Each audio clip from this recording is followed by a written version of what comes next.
This is the Wealthy Wednesday radio show with your host, Lucy McMonagle, a money manifestor, coach, and public speaker who's on a mission to helping you create more wealth in your life and business. This show will inspire and empower you with various topics and has expert guests. Let's welcome your host, Lucy McMonagle. Welcome to the Wealthy Wednesday radio show. I am so excited that you are with us today, and I have an absolutely phenomenal guest today, and I'm so excited to have her. But before we get into who our guest is today, please go to our Facebook page at facebook.com/Wealthy Wednesday Radio and like our Wealthy Wednesday radio show. The Wealthy Wednesday radio show is for professional women and entrepreneurs who are desiring to make an impact on the world, whether their world is their family and friends or the world is global. And today we have our very special guest, Kelly Hadous. She is the CEO and founder of Win the Room. She is a certified executive coach, international public speaker, and a communication strategist at heart. Kelly is also the founder of emiisor, a marketplace for online education solely focused in communication. She also has a background in finance and is a classically trained actor. She found herself on Wall Street's front line, the trading floor at the tender age of 19, and became a Series 7 and 63 securities trader after she earned her degrees from the New York University, Columbia University, and studied Shakespeare at the Royal Academy of Dramatic Arts in London. Kelly has a diverse background that allows her to work with a variety of C-level executives, managers, entrepreneurs, and leaders around the globe to help them develop their unique value for resounding effects while increasing their net worth. Kelly teaches her clients to be successful, and she believes it's critical to learn to communicate credibly, creatively, and confidently, all of which requires coaching, practice, and a strong delivery. Let's give a warm welcome for Kelly. Welcome to the show, Kelly. Oh, thank you so much, and thank you for that extremely warm welcome. I appreciate it, absolutely. And it's great to be here, and it's great to be with everyone on the show. Fabulous. Oh, I'm so excited, Kelly. You have such a diverse background, and you have so many gifts and skills that you help others find their voice, their real story and appeal, and how to make it work authentically and successfully for them. And how did you transition from being in finance as a Series 7 and 63 security trader to speech and drama, then moving into becoming a certified executive coach, speaker, and strategist? Yeah, it sounds like a mouthful, doesn't it?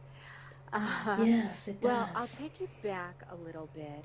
When I was growing up, I was always interested in how people communicated, especially leaders, whether they were friends of mine, they could lead the group, or there was a community leader doing something, with camp, or I was always so impressed by this, or a magnificent teacher in grade school, who could just get the kids together, and the kids would be in awe of this person.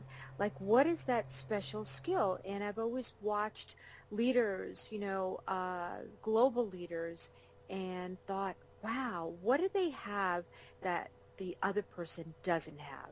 They might have the same exact, level of education and intelligence, but what do they have? So that always interested me. And I've always been an actor ever since I was a little girl. I've always dreamed of being an actor. I've always dreamed of being in Hollywood. I always dreamed of being on stage. It was just one of those things. It just was under my skin at a very early age. But my mom, who was sort of steeped in, collecting art on weekends, going antique shopping, but working at a bank Monday through Friday, kind of instilled in me, and I was brought up in Staten Island. She just kind of instilled the belief that you have to have good financial skills. And so I was always enamored with Wall Street and especially the trading floor. So I never worked on the exchange floor, but I worked on Solomon's trading floor, Bear Stearns, Dillon Reed, some real powerhouses. And I really learned from the ground up, and that really got me going with my being really clear kind of communication skills, because you can be a great communicator, but you're going on and on and on a little bit too much. And on Wall Street, in that type of situation, your communication, it better be really clear, because if not, someone could lose millions of dollars. So I really learned strategies for my communication on the trading floor, and then with acting, studying Shakespeare and Chekhov, it just makes you really distill everything down to its most purest form. And then, it's about the delivery. So it's always first about the message, then it's about the delivery. And I hope that answered your question, but really the communication bug was the first thing. Then it was Wall Street. Then it was going, back to school. So as you said, I was there at the age of 19 on Wall Street, sort of unheard of. And I just worked my way up, and I got Series 7 and 63, so I became a trader. And then after that, I left and went back to school. And I went back and I went to New York University and Columbia is where I got certified as an executive coach. But even backing up before that, I started out at community college, and I just had big dreams. And then after, getting those degrees, I went to London for a little bit and studied Shakespeare. So it's been, in my blood and underneath my skin for as long as I can remember. Wow, that does sound like an exciting adventure. And it really gives you a well-rounded education where you've been to the corporate level, you've been on Wall Street, you've been able to really hone in your communication skills, because like you said, if you were not specific and very exact in your communication on Wall Street, somebody could lose millions of dollars. And, that would keep me up at night.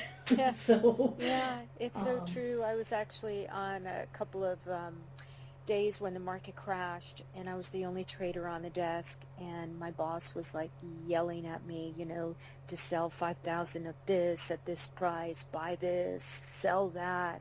And it was like, wow, and to make one mistake, if I would have said a buy instead of a sell, I would have, really made a gigantic money mistake. But it's in those moments where you learn that you must listen really well. You need to take the filters off and hear what's happening, what's really happening in the moment. Because if you're not connected in that moment, you lose. The other person loses and you lose. And I think that sense of immediacy, and I always go back to the trading floor, because you talk about immediacy, that's it. I don't think you can be any more immediate than the trading floor, than trading stocks. It's just incredible. That's true. It is. And I've done a little bit in stock trading, but not actually on the floor or anything, just on a personal level. But it can make a huge difference if you accidentally push the wrong button and you buy instead of sell. And well, at this time when I was doing it, we didn't have buttons to push. You had to say it. Oh my. You had to talk to the specialist on the exchange floor. So I was on a trading floor, which is like Goldman Sachs' trading floor, Solomon Brothers trading floor. So it's in, there's maybe a couple of hundred people. And so the way that it worked is that I would give an order to the specialist on the floor, on the exchange floor, and they would go and execute that. But everything was done so quickly, and you had to be so precise that if you missed one number or just something went wrong, it was your head. Yeah. Wow. Well, that will definitely teach you very well communication Right. skills. And you are the founder and the CEO of Win the Room. Yes.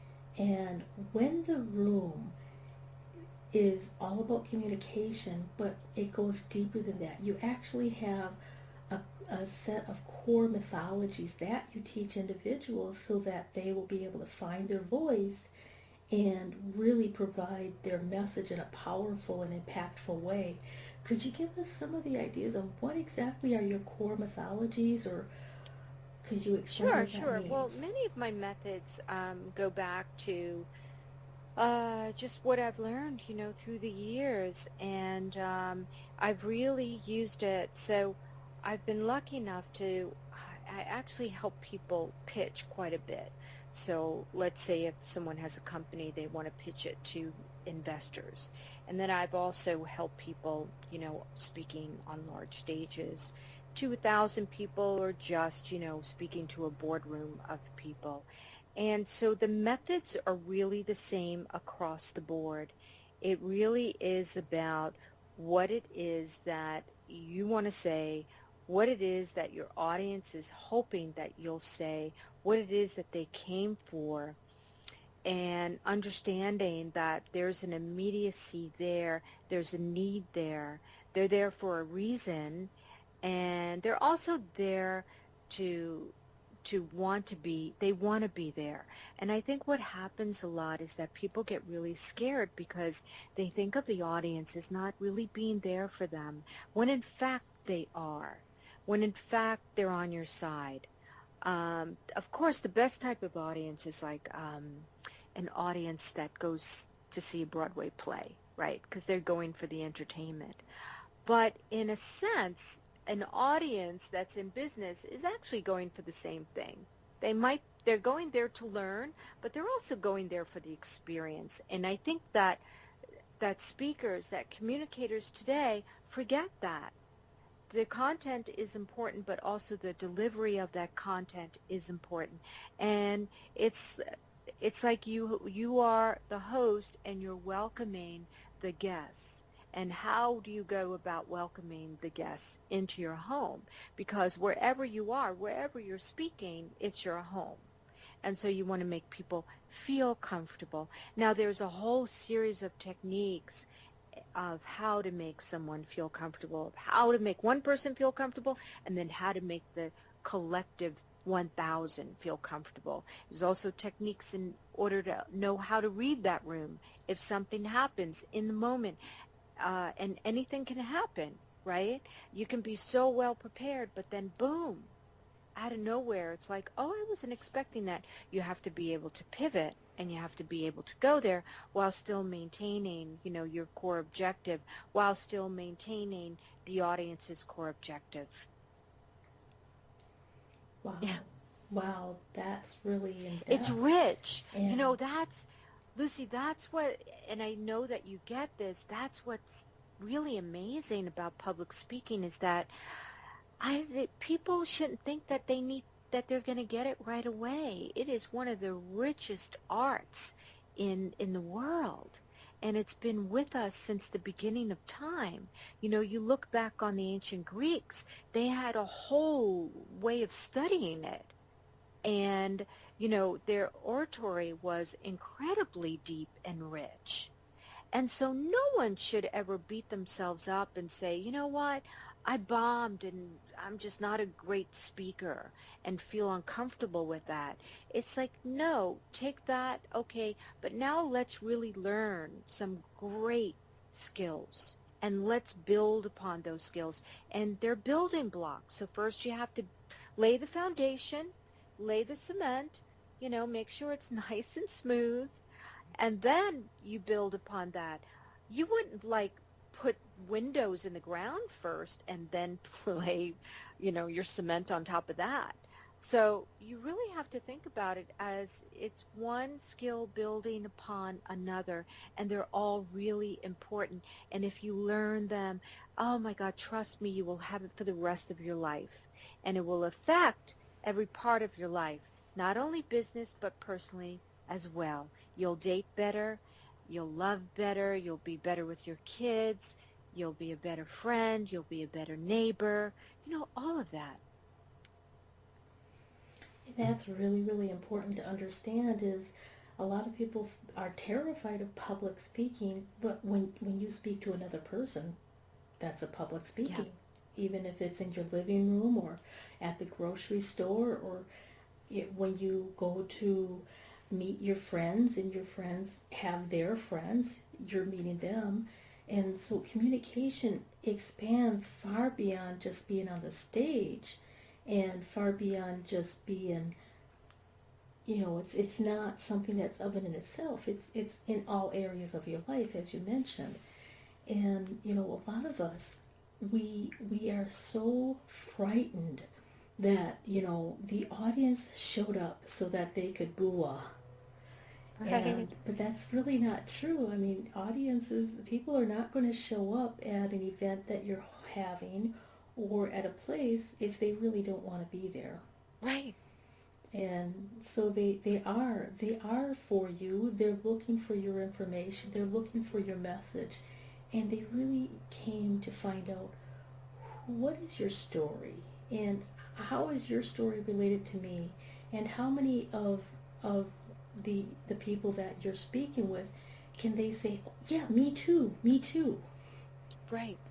And so, with that in mind and looking at how other individuals are coming to you, how do you know what their real story is? I mean, how does a person set the foundation of, what is my story and how am I going to relate that?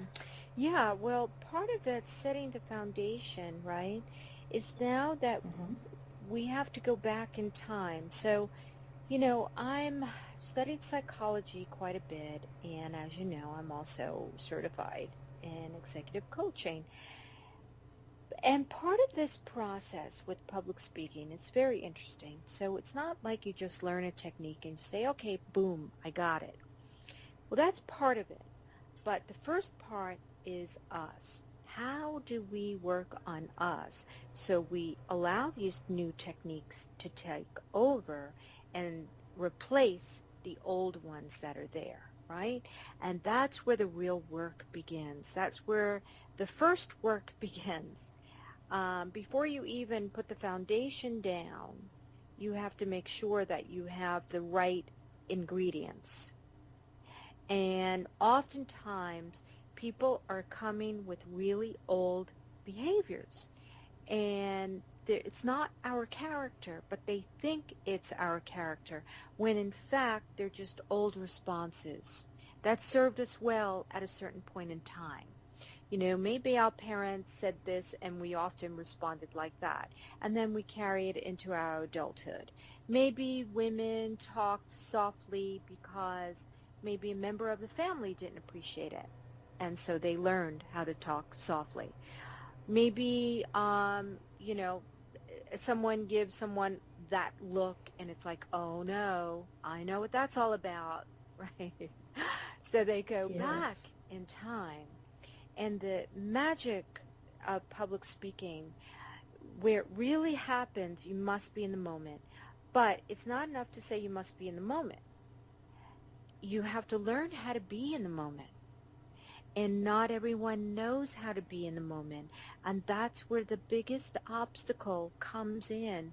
And so what I often do is I give assessments like a Myers-Briggs. I find Myers-Briggs really helpful because it helps people to understand, like, are they more of an extrovert? Are they more of an introvert? How are they thinking through certain things? How do they process information? Are they more intuitive, or do they use the typical five senses, what's in the real world versus what the sixth sense is, right? So it just gives Mm-hmm. them an idea, and then they can also have an idea about how other people think. So we first have to lay that foundation. We first have to lay that groundwork before any other thing can happen. And sometimes people close up. I have to be honest. They will shut down. And that's the toughest part. That's when I become a psychologist and I have to help them break down those barriers, because all they do is just get in their way. Then once we start to break down those barriers and those aha moments start to happen, then you can build from there. Then you can say, okay, here's the methodology, here's the techniques, and then here's the delivery piece, right? So it's like a three-part process. Wow. Wow, and that makes it a lot simpler when you look at it as a three-part process. And staying present in this moment right here is so critical. And most people, they go into like quantum trance mode where they're in autopilot. Yeah, it's true. And, they've gotten so used to driving to work and coming home, and they're like, I don't even know how I got to work this morning. When they think about it, I just drove to work. But they weren't even aware, did they pass a red car? Did they pass a blue car? Did they stop at the light? Was it green? And when you can really bring your focus to the present moment, you can savor life so much more. And you can really, truly feel alive. And just simply doing that in itself will help you feel alive when you're speaking to other people. And people sense that. They sense when there's somebody there, when you're present with them. And that's when the magic really starts to happen, is to be present. Well, that's really transformational leadership. That's when you can begin to transform. What we're talking about, where people get stuck, it's really transactional, right? So it gets you through the day. It's communication that gets you through the day. And that's transactional. I got to do this. I got to say this. I got to talk to this person. Transactional. Might say it right. Might get it done. All transactional. But transformational absolutely requires your attention, absolutely requires the moment, and it is in those transformational moments that's when the magic happens. That's when the deals come in. That's when the network starts to starts to up the net worth, right? And that's when we really start to see the fruits of our labor. But we have to get there. And I'm so happy that we're having this talk, because what I really want people to understand is that it's a learnable skill. It truly is. And if you're thinking negatively about your speaking habits, it's only something that you're giving energy to. We can shift the energy and turn it into something more positive. I believe everyone has the power to be an effective, incredible communicator. Now, will everyone be Nelson Mandela? Everyone doesn't want to be Nelson Mandela, so no. You know what I mean? That's so true. That's so true. And just being a powerful communicator in the home is some people's goals, and other people's goals is to really be on the stage, to really fulfill that desire to get their message out into the world. Yeah, it's so true. I had a politician that I was working with, a fairly high-level politician, and there was something about the gun laws, and he really, pissed off some of the population, and he was getting gun threats. And it was this call that I got. It was like, you have to help me through this. You have to help me. I'm going on CNN, and I need to talk about this. And I was like, okay, well, let's talk about it, And we had to really break down what was his message, and how in that moment could he make the audience feel something and be able to empathize with the audience. So what he wasn't doing was, he wasn't empathizing. He was just being transactional, and he was just giving over the information. And, that's what he needed to do. He needed to transform his audience so that he could shift the perspective. Because an audience never wants to feel like they're being told, right? I mean, when you're a kid, yeah, right, you have to go home and study, and you have to make sure that you remember it so you can pass the test tomorrow. But when you're an adult, that's actually insulting for adult learners. They want to feel like they thought of it. It was their aha moment.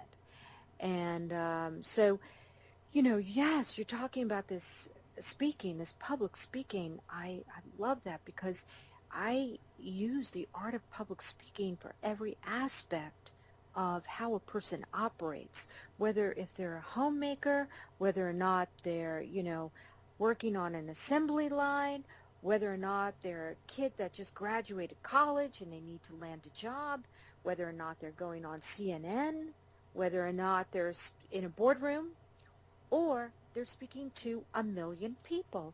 It still boils down to the same stuff. Wow. That's so absolutely mind-blowing for some of the people, and really understanding that it really does boil down to the same stuff, regardless on the level of, whether you're speaking to just one person, 10 people on the boardroom assembly line, doing a job interview, or you're actually speaking to millions of people or globally. That's really powerful. Now, we're going to be taking a short commercial break in a few moments, and I wanted to make sure that our audience is able to connect with you personally, and how would they be able to get a hold of you if they needed some hand-holding or they needed to have some transformational coaching? Sure. They can reach me at my name at wintheroom.com, which is Kelly Hadous at wintheroom.com. Okay, so the web address is wintheroom.com, and it's Kelly Hadous at wintheroom.com. Okay, your email is Kelly Hadous at wintheroom.com. Right, so my name at wintheroom.com. Fabulous. And if they wanted to go to your website, they can go to your website also, correct? Yeah, of course. Yeah, come on over. They can go to Win the Room. And, the other site that I'm building is emiisor, and they can also find me at emiisor. But a quick way to find me is Kelly at Win the Room or Kelly at Win the Room. Either one will work. Info at Win the Room. They'll find me. Fabulous.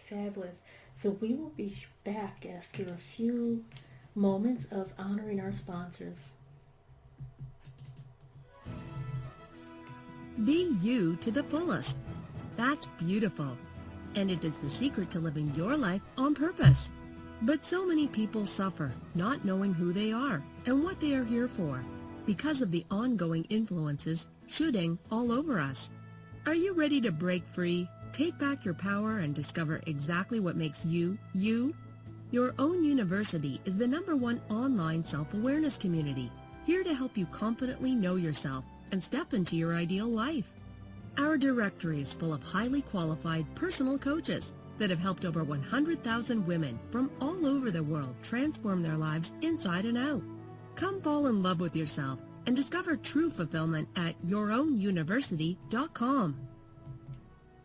From the best-selling author of From Bondage to Happiness, Antika Lisha will personally walk you through her new program featuring her Radical Forgiveness Freedom Formula. This is for you if you are ready to once and for all be released from the chains of past abuse and take your power back. Radical Forgiveness is a 5-week step-by-step system to release the chains of a traumatic past, trapping in fear, reactivity, and stress, and gently free you, allowing you to take your power back and claim your beautiful life. Get instant access to your first video and a free 60-minute discovery session with Antika herself, a $250 value, at antikalibby.com/radicalforgiveness. Now Wealthy Wednesday radio show is on every Wednesday at 5 p.m. Pacific Standard Time. Join Lucy McMonagle, an abundance breakthrough success coach and public speaker, as she inspires and empowers you with expert guests. Listen every Wednesday or catch the archive shows by going to blogtalkradio.com/empowered professional women unite. That's the blogtalkradio.com/empowered professional women unite. Join Lucy McMonagle every Wednesday on the Wealthy Wednesday radio show.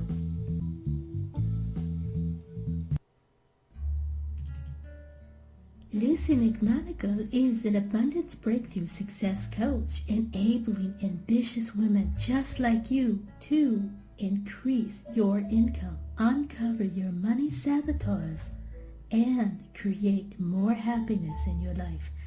Sign up for a complimentary abundance breakthrough session with Lucy at her website, lucymcmonagle.com. That's LucyMcMonagle.com. Remember to go to lucymcmonagle.com before this offer expires. Welcome back to the Wealthy Wednesday radio show. This is your host, Lucy McMonagle. I'm so excited you're still with us this afternoon. And today we have a phenomenal guest. Her name is Kelly Hadous. She is the CEO and founder of Win the Room. She is also a certified executive coach, international public speaker, and communication strategist at heart. Welcome back to the show, Kelly. Oh, thank you. So glad to be back. This is fun.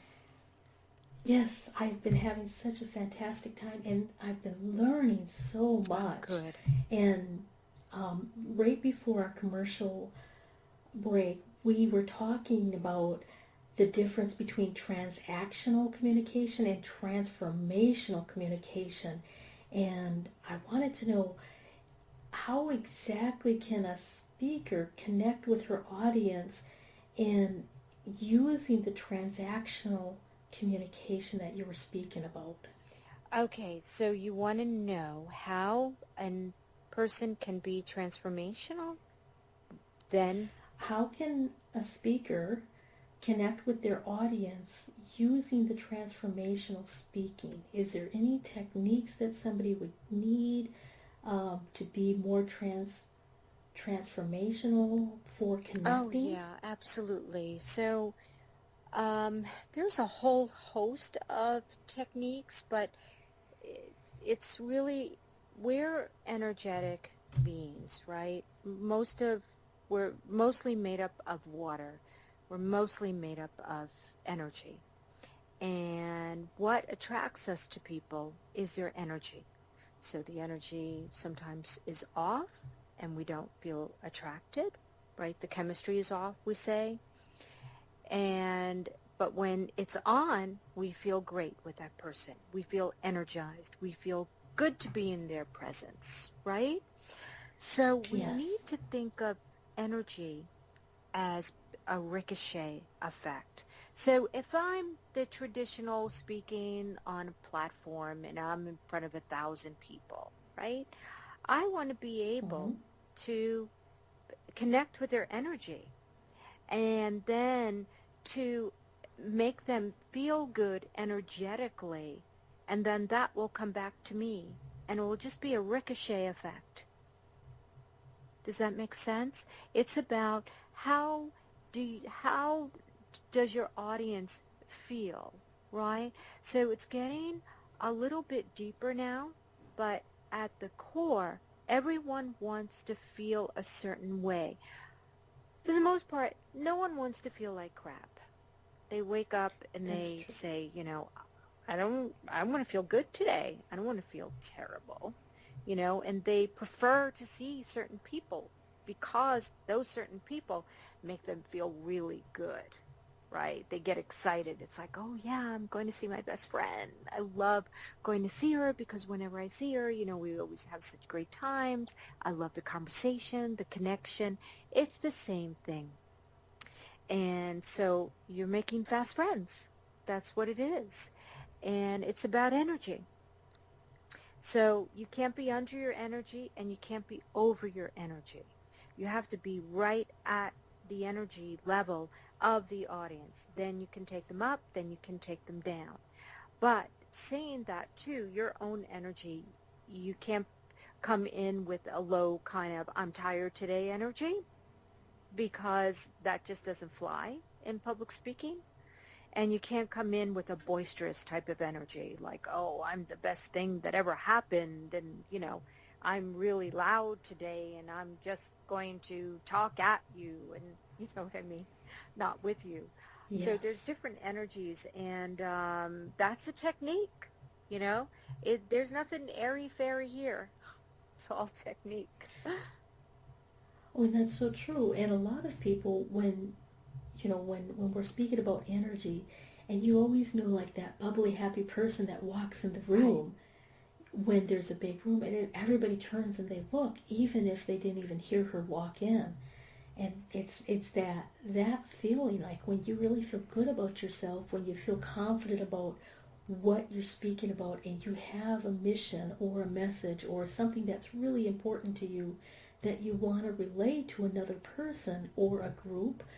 That's when you have that energy, that excitement where, I want to share with you. I want to help you. I want to, be friends with you. And then that translates to being friendly and being helpful and really helping the audience to connect with you.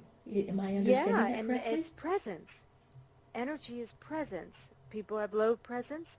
People have outstanding, beautiful, charismatic presence. Energy is presence. When someone walks into the room and they are not taking up the space that they should be taking up, no one pays attention. If someone walks into a room and they take up the space, and they're not big or anything, not physically, but they can take the space in the room and own it, they have presence. And that's what energy can do for you. Now, going back to what I had said earlier about what your mom told you, what someone told you, a teacher, about, oh, you're speaking too loud, or, be softer. These things mess with your physiology. Oh my God, I can't say that word. They mess with your physiology. Is that it? Okay. Yes. Physiology. Okay, good. I thought, oh no, that's not the word. And so what happens is that you start to suppress your natural voice. And if you suppress your natural voice, you're taking away your presence. And that's what a lot of people don't understand. Some people will not have a resonant voice. Doesn't mean that they can't have a resonant voice, but they were told somewhere along the line not to have that resonant voice because it was too powerful, it was too assertive, it was too aggressive. So speak softer. Speak nicely. Speak, you know what I mean? And it Yes, gets into the I know way. exactly. I mean, my mom was old-fashioned, and she used to tell me, speak softly, speak softly. And for a while I felt like, oh my God, I'm speaking like Marilyn Monroe, for God's sake. I got to find my voice. And it took a while. It took a lot of breathing techniques and understanding to breathe from the diaphragm and all of that. But I think, Lucy, in order to compete in today's world, we really need to have everything operating, because we only have one shot now, and there's so much competition out there. There's so many people who do what everyone does, right? But yet no one can quite do it like you can. But you have to be able to express that, whether it's in writing, whether it's in person, whether it's on radio, whether it's on the phone. You have to be able to express that, because in this day and age, you may not get a second chance. And that's why public speaking is so crucial for success. Exactly, exactly. And that's really important to understand, that public speaking is not necessarily being on the platform, but public speaking is also communication across the board. And when you learn how to hold your presence, how you can find your voice and remove the voices from the past that you've had, such as, maybe your mother said that you were not able to speak that loudly, or girls aren't supposed to be that loud, or maybe, my mother used to tell me I had a horrible singing voice, absolutely horrible. Oh, thanks, And so Mom. I stopped singing for a long, long time. And since I've started singing again, my voice is coming back, and the sound is resonant, and people feel so comforted by it. And I'm like, wow, I hid this gift for all those years, when my voice when I was younger probably did not sound very good, because it was still in the process of developing. Right. And Lucy, it's profound, right? Because you think about it, your mom probably got her messaging handed down, Yes, right? exactly. And that probably wasn't really the authentic response that in her heart she wanted to give. But maybe that was a response that has been handed down. And you then, by being so self-aware and by being good with public speaking, really understanding the mechanics behind it, were able to break through. Yes, exactly. And really understanding it's not about you personally. It's where other people were at that point in time in their life, whatever they were going through, had a different filter on than they might have had now. And a lot of it is programming, as I call it. We can call it probably 100 different names, but having those different filters does change our communication style. And when we pull those filters off, when we pull that programming down, and we really get to the heart, our true heart of hearts, all of a sudden we start realizing, wow, Right, right, we can really help, right. and we can make an impact, whether it's our friends and family, and or our grandbabies, if we have grandbabies, or we can make an impact on the world. However that is, however you express that, is It fabulous. is fabulous, because if you want to change the world, um, someone like Gandhi, he couldn't be in a state of, this is what thinking negatively of himself or being in his head. He really had to be in the here and now.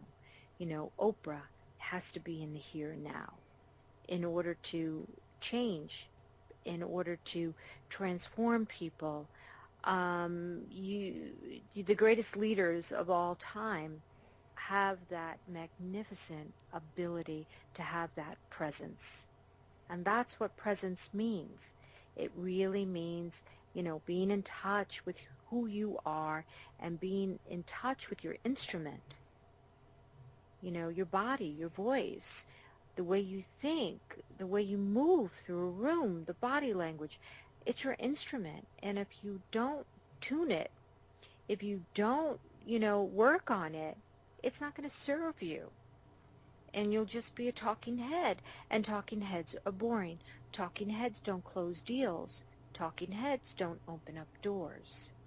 Talking heads don't move people. And I think now there's so many magnificent leaders out there in their different spaces. And it's a shame, if they can't get their message across the way that they intended to. That's true. That's true.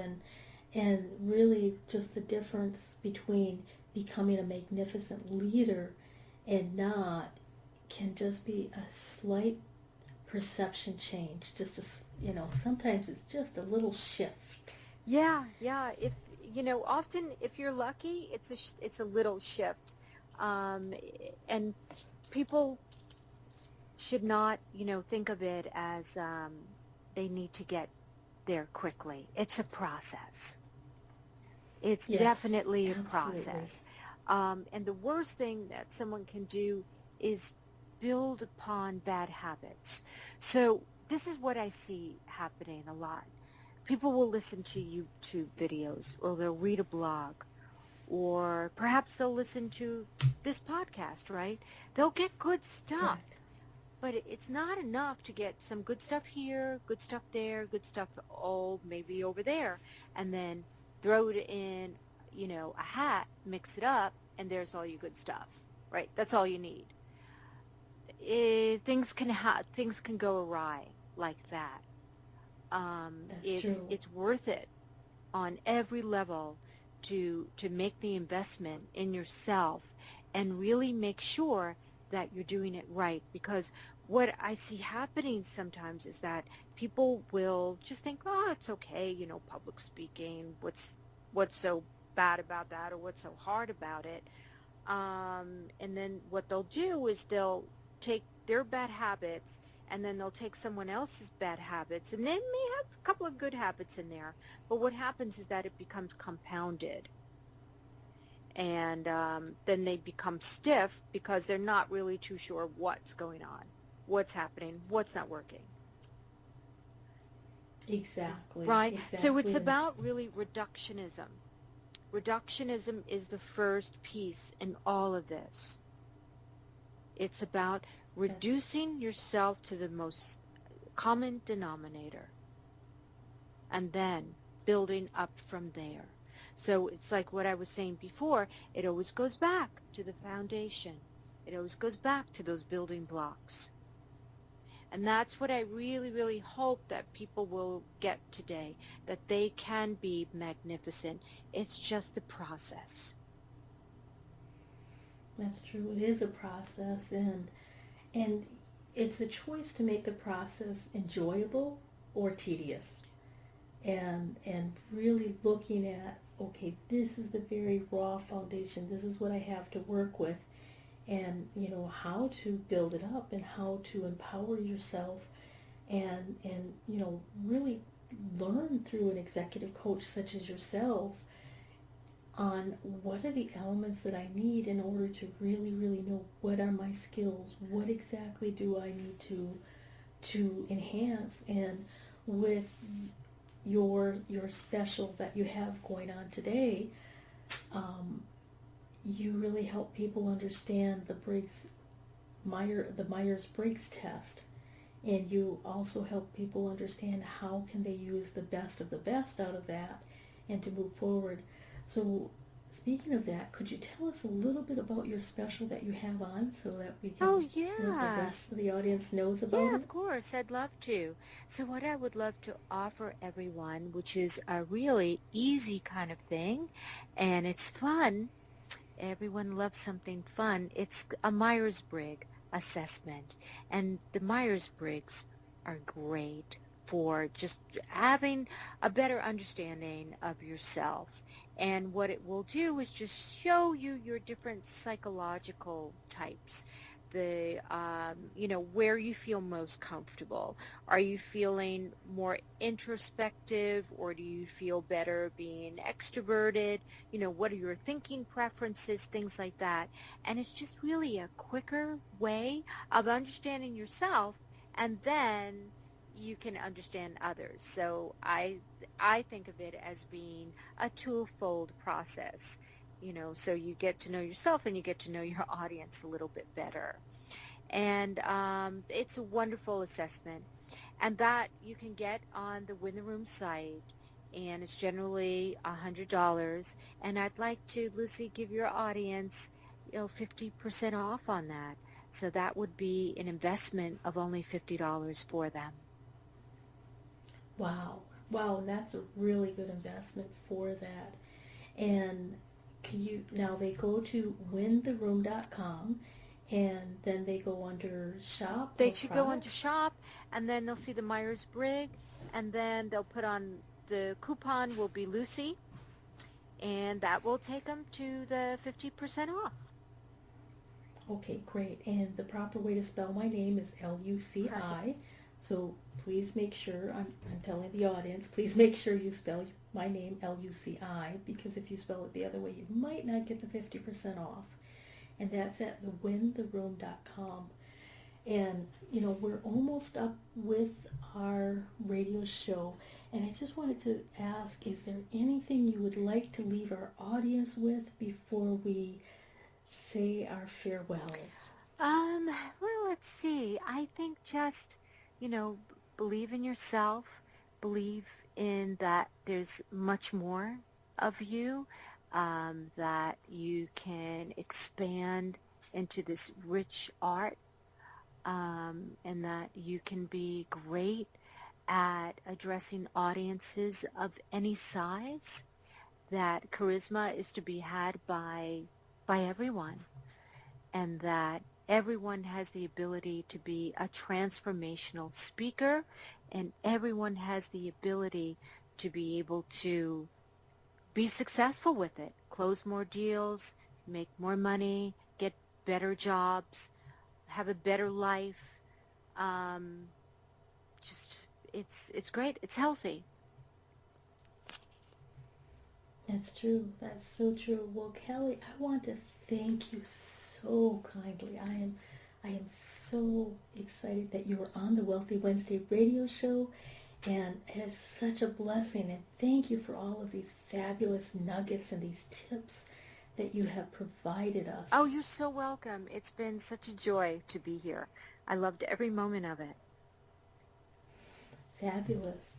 Well, I'd like to thank you, my audience, for listening to the Wealthy Wednesday radio show. This is your host, Lucy McMonagle.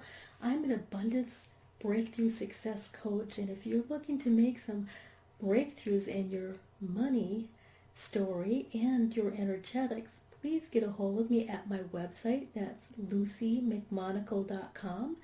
And it's LucyMcMonagle.com. I'm looking forward till next time. Thanks for listening to the Wealthy Wednesday radio show with Lucy McMonagle. That's on every Wednesday.